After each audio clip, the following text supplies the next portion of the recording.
There are numbers in baseball that carry weight before they arrive. Numbers that exist first as a distant possibility, then as an approaching reality, then as an inevitability that everyone can see coming but nobody can quite prepare for. 300 is one of those numbers. It sits in the history of this sport with a specific gravity.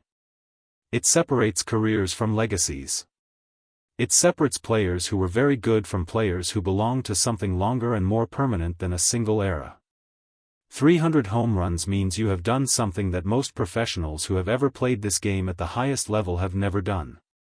It means you have stood in a batter's box against the best pitchers in the world, in the most pressurized environments the sport creates, thousands of times across years and injuries and slumps and everything else a career contains, and 300 times, you have won that specific exchange in the most decisive way available. 300 times, the ball has left the park. For Shohei Ohtani, number 300 didn't arrive quietly.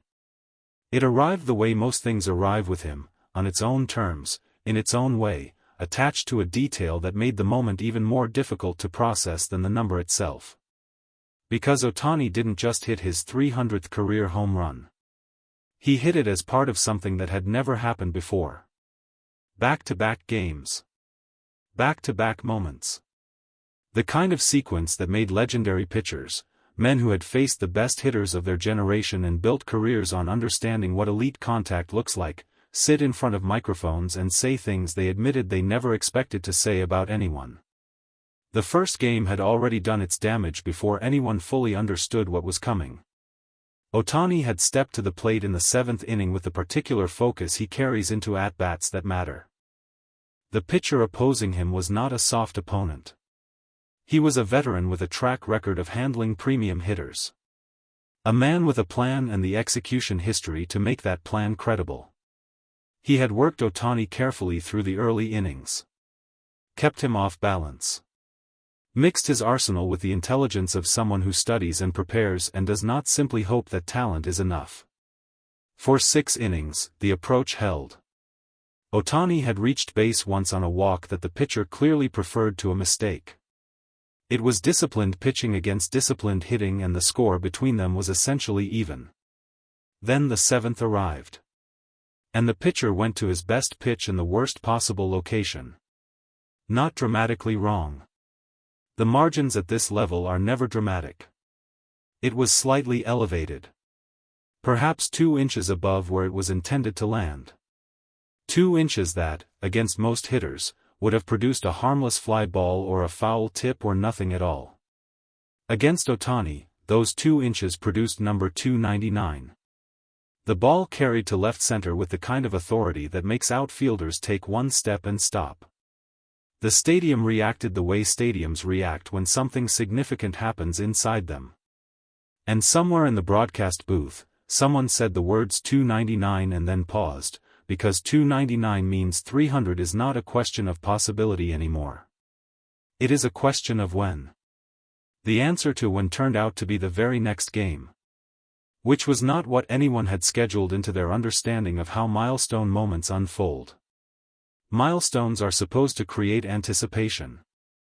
They are supposed to generate a day or two of will he or won't he that gives the sports media landscape something to discuss and gives fans something to watch for. 300 was supposed to arrive with a build-up. With a few hitless at-bats that made everyone lean forward.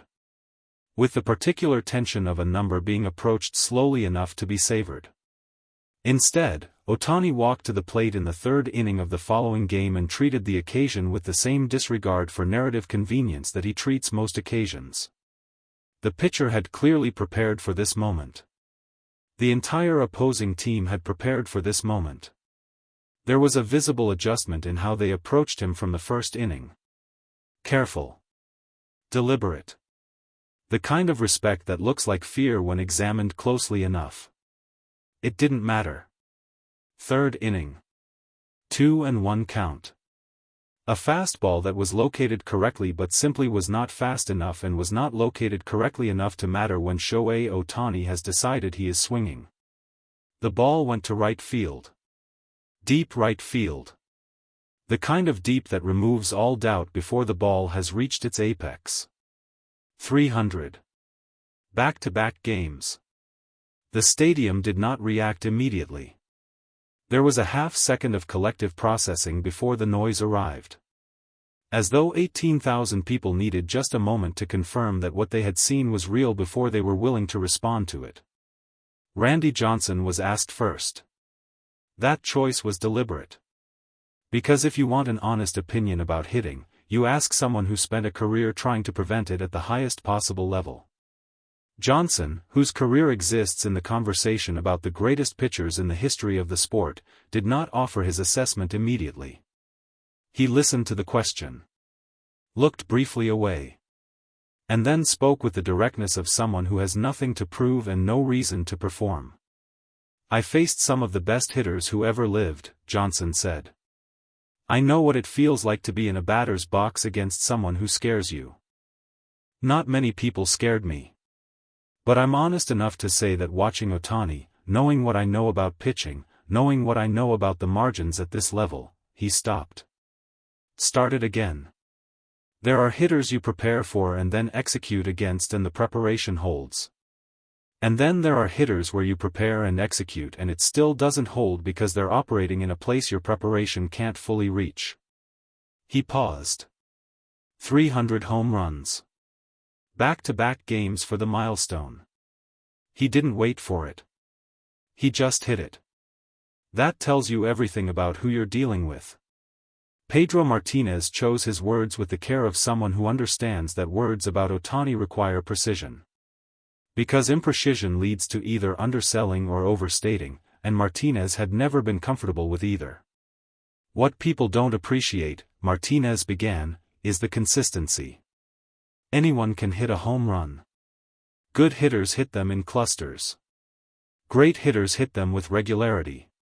But what Ohtani does, the way he produces across an entire season, against every type of pitcher, in every type of situation, he leaned forward slightly. When I was pitching, I had a mental file on every hitter I faced. Their weaknesses. Their patterns. The pitch and the location that would give me the advantage in the moment that mattered. I could do that with everyone. He held the pause deliberately. With Ohtani, the file keeps changing. Because he keeps changing. Because he identifies what you're doing and he adjusts before you've finished doing it. 300 home runs doesn't surprise me.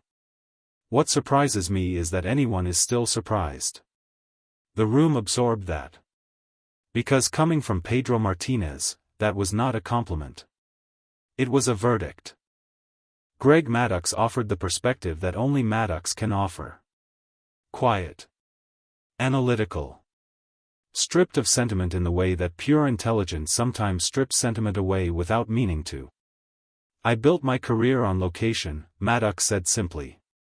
On putting the ball exactly where I wanted it, when I wanted it there. That was the foundation of everything I did for 20 years. He looked at the question for a moment as though examining its components separately. Against Ohtani, location helps. It always helps. But the margin for what counts as good location shrinks. The zone where you're safe gets smaller.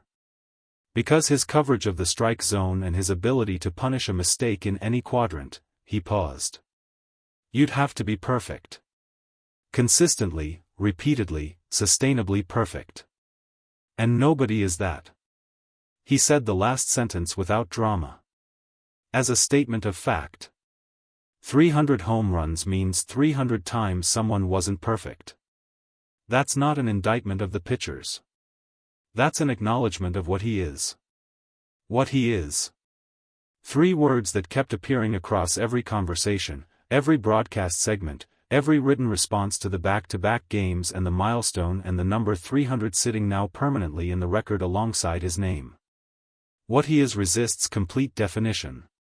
That is the thing that legendary pitchers, men who have spent their entire professional lives categorizing and understanding and solving hitters, keep arriving at when the conversation turns to Ohtani. They can describe what he does. They can analyze the mechanics and the approach and the results. But when the question becomes what he is at the deepest level, what category contains him, what comparison holds, what framework fits, the answers become less certain. More honest. More willing to sit with the discomfort of not fully knowing. 300 home runs in back-to-back games. The number that silenced the experts. Not because they had nothing to say, but because what they said, when they finally said it, sounded less like analysis and more like something closer to awe. And from men like that, in a sport like this, awe is the rarest currency of all.